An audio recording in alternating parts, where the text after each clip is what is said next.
Sir आज हमारे नवप्रभात गति फ्रेंड्स केटली क्लब की सभी सखियाँ जो हैं यहाँ पार्क में वर्ष के अंतिम दिनों में अपने कुछ खट्टे मीठे अनुभव साझा करने के लिए यहाँ पर एकजुट हुई हैं।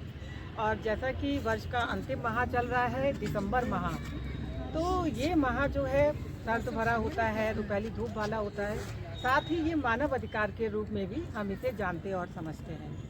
सखियों, आज हम सभी जो है अपने अपने अधिकारों की बात करते हैं कि हमारे ये अधिकार होने चाहिए, ये है। परंतु क्या आप जानते हैं कि मानव अधिकार जो है वो सिर्फ हम मनुष्यों तक ही सीमित नहीं है, बल्कि प्रत्येक पेड़ पौधे, प्रत्येक जीव जंतु पर भी ये समान रूप से लागू होते हैं। क्योंकि अब यदि आप कहें कि इनके कैसे अधिकार, क्योंकि सखियों इनमें भी जान होती है, इनमें भी जान होती है, इसलिए ये पृथ्वी पर जन्मा हर वो प्राणी जो सजीव है वो मानव अधिकार की श्रेणी में आता है।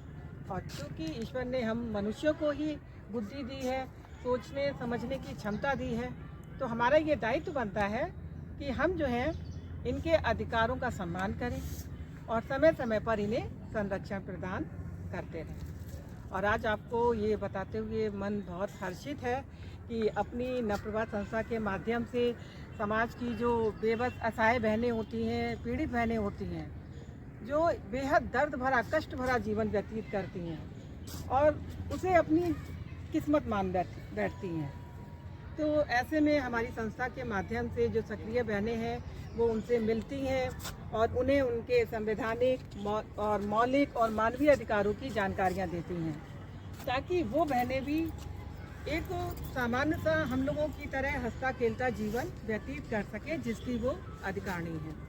सखियों, दुख, दर्द, परेशानियाँ ये हम सबकी लाइफ का पार्ट होते हैं, परंतु इसका मतलब ये नहीं कि हम हंसना बोलना छोड़ दें या हम खुश रहना छोड़ दें, क्योंकि खुश रहना जो है हमारा सबसे बड़ा अधिकार है। जब हम खुश रहते हैं तो हम स्वयं को तो आनंदित करते ही हैं, यानी कि हमारे स्वयं के लिए तो अच्छा होता ही है, परंतु जब हम खुश रहते हैं तो हम जिनके बीच उठते बैठते हैं उन्हें भी आनंद से भर देते हैं। तो आइए आज हम सब मिलकर ये संकल्प लेते हैं कि मानव अधिकार की अलख, आप लोग भी बोलिए, मानव अधिकार की अलख जन जन में जगाएंगे, जन जन में जगाएंगे। पर अधिकार मिलते हैं कर्तव्यों से, पर अधिकार मिलते हैं कर्तव्यों से। ये भाव भी हर हृदय में बसाएंगे। ये भाव भी हर हृदय में बसाएंगे। आपको बीते हुए वर्ष और आने वाले वर्ष की बहुत बहुत शुभकामनाएं।